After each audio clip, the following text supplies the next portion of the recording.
이번 주는 주식시장이 정말 투자자들의 인내심을 끝까지 짜내는 것 같습니다. 결국 종합주가지수, 코스피지수가 2200포인트가 붕괴가 됐죠. 자, 그러다 보니 시장의 대내외적인 악재 그리고 투자 심리까지 극단적으로 흘러가고 있는 것 같습니다. 그런데요, 한편으로 이제부터는 저는 이런 생각이 듭니다. 그건 무엇이냐? 우리가 주식시장을 볼 때 어떤 합리적인 밸류에이션 레벨, 그것을 넘어서 증시나 주가가 하락하고 그것을 더 넘어서 인내심의 한계까지, 어떻게 보면 밸류에이션이 인정할 수 있는 수준에서 너무 깊게 증시가 하락하게 되면은 트램펄린 효과가 작동할 가능성이 커지게 됩니다. 자, 그래서 종합주가지수가 2200포인트가 붕괴된 오늘 저는 증시 토크를 통해서 조심스럽지만 트램펄린 효과를 다시 꺼내도록 하겠습니다. 트램펄린 효과, 우리 추억 속에, 2년 전 추억 속에 있는 그 용어죠. 제가 어떤 이야기를 하려고 하는지 증시 토크 끝까지 함께 하시기 바라겠습니다. 구독, 좋아요, 알림 설정과 함께 증시 토크 시작하도록 하겠습니다. 자, 오늘 시장을 보다 보면요, 그야말로 예전 영화 한 장면에 나오는 명대사처럼 이거 너무한 거 아니냐고, 이런 말이 저절로 나왔습니다. 요 밈 아는 분들은 다 아실 것입니다. 이거 너무한 거 아니냐고. 그 정도로 우리나라 증시 너무 허무하게 급하게 하락했어요. 10시를 기점으로 해서 급락 양상이 나왔죠. 사실 한 10시 직전만 하더라도 우리나라 증시 전반적으로 플러스권에 있었습니다. 그러다가 10시 땡 치면서 복합적인 위기가 시장에 우르르 쏟아졌는데, 가장 컸던 게 아마 이걸 겁니다. 위안화 약세가 빨리 전개되면서 달러원 환율이 1440원을 넘어가니 시장이 우르르 하고 무너졌어요. 그런데 그 같은 시간에 중국 증시, 일본 증시, 홍콩, 대만 증시도 영향을 받기는 했지만 우리나라 증시가 더 크게 하락했습니다. 이게 오늘만 아니고 이번 주 내내 나타난 현상이에요. 그런데 요금 참 너무하다라는 생각이 들 정도입니다. 물론 대외적인 악재가 크긴 크죠.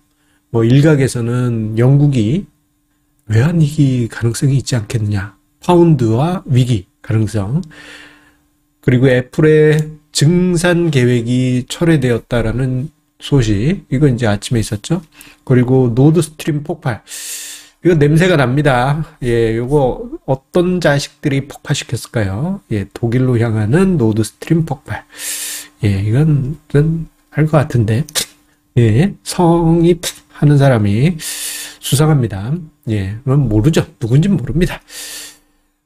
이런 분위기가 복합적으로 연쇄적으로 반응하면서 증시가 밀리고 있는 가운데 요거 가장 큰 이슈입니다. 어떻게 보면은 아시아권 증시가 한 요만큼 떨어지는데 우리나라 증시가 이만큼 떨어진 가장 큰 이유는 신용융자, 스탁론과 같은 다양한 형태의 레버리지 자금들이 강제 청산되면서 오늘 증시 낙폭이 커졌다 할 수 있겠습니다. 특히 오늘 들리는 얘기로는 카더라이긴 합니다만 신용융자 강제 청산보다도 CFD라든가 스탁론 같은 다른 형태의 레버리지 자금 청산이 오늘 좀 강하게 나온 것이 아니냐, 그런 이야기가 있습니다. 그 결과 결국 오늘 장중에 우리나라 코스피 시장의 시장 PBR 레벨은요 0.84 이하까지도 밀리게 됩니다. 0.84. 보통은 이제 PBR 레벨 1 멀티플 이하로 내려가게 되면은 트램펄린 효과가 이제 가동하려고 하는 준비가 시작이 됩니다. PBR 레벨 1이라고 하는 것은 그 상장 기업의 순 자산 가치만큼 지금 현재 시가총액이 형성되어 있다라는 의미인데, 이거 이하로 간다는 이야기는 시장 자체가 자산 가치에 못 미친다는 이야기고, 0.8 초반까지 내려왔다 한다면요, 요거는 과거의 극단적이었던 상황 수준으로 밀렸다라고 볼 수 있어요. 예를 들어서 2008년 연말 같은 경우 0.8이었고요. 시장 PBR이요. 2008년 금융위기 때 10월에 급락 후 이렇게 반등이 나와서 이제 12월. 요때 이제 0.94. 그리고 2018년과 19년. 요때 이제 2020년에 우리가 코로나 팬데믹을 맞게 되는데 그 직전에 0.87에서 0.89였습니다. 물론 시장 PBR이란 것이 0.8 뭐 이런 데서 뭐 절대적으로 지지받는다 그런 의미는 아닙니다. 2020년 코로나 팬데믹 때는 0.5대까지도 내려갔었기 때문에 여기서 좀 더 밀릴 수도 있죠. 그런데 0.8 수준까지 밀려 내려가게 되면요, 트램펄린 효과를 만드는 탄성막을 깊이 누른 그러한 상황이 만들어지게 됩니다. 지금 화면상에 코스피 시장의 PBR 밴드 추이 차트가 나와 있는데요. 자, 하단선을 하향 이탈하게 될 경우에는 시장이 강하게 치고 올라갈 개연성이 높아지게 됩니다. 그래서 이러한 형태, 즉 어떤 시장의 밸류에이션 임계치를 주가 지수가 밀고 내려가서 이거 뭐 시장 폭락 상황일 때 이런 일들이 벌어지죠. 이러한 일이 벌어지게 되면은 마치 우리 어린 시절 뛰어놀던 트램펄린 있지 않습니까? 방방이라고도 불리고 퐁퐁이라고도 불리고 여러 가지 형태로 불렸는데 그 놀이기구처럼 꾹 눌렸던 증시가 자연스럽게 반등이 나올 가능성이 높아지게 되죠. 마치 지금 화면상에 여기 체조 선수가 준비하고 있죠. 방방방 하는 것처럼 말입니다. 자, 지금 현재 주식시장 탄성막을 깊이 눌렀습니다.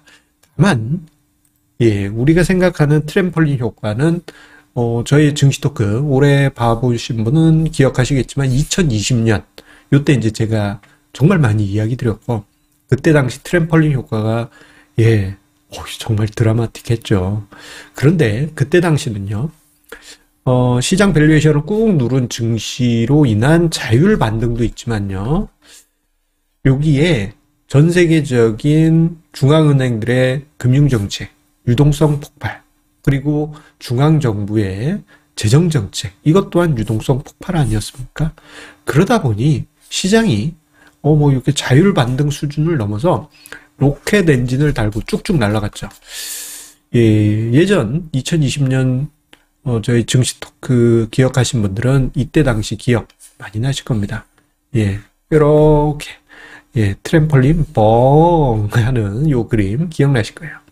이때는 이제 증시가 V자로 강력하게 반등했지만 이번에는 조금 효과가 어려울 가능성이 크다.